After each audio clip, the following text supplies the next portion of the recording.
Hey everyone, ready to take a quick trip through Nigeria's rich history?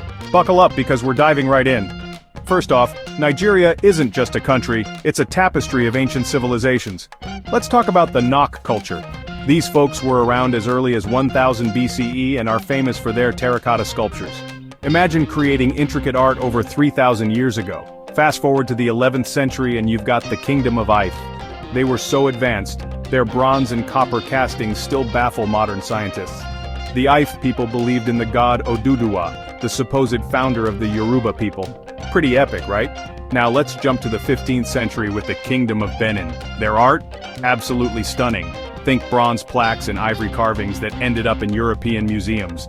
But it's not just about the art. They were also fierce warriors and skilled traders. In the 19th century, Nigeria faced the shadow of colonialism.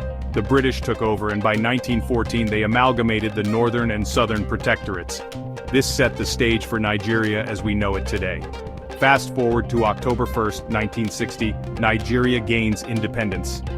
The celebrations were huge, but it wasn't all smooth sailing.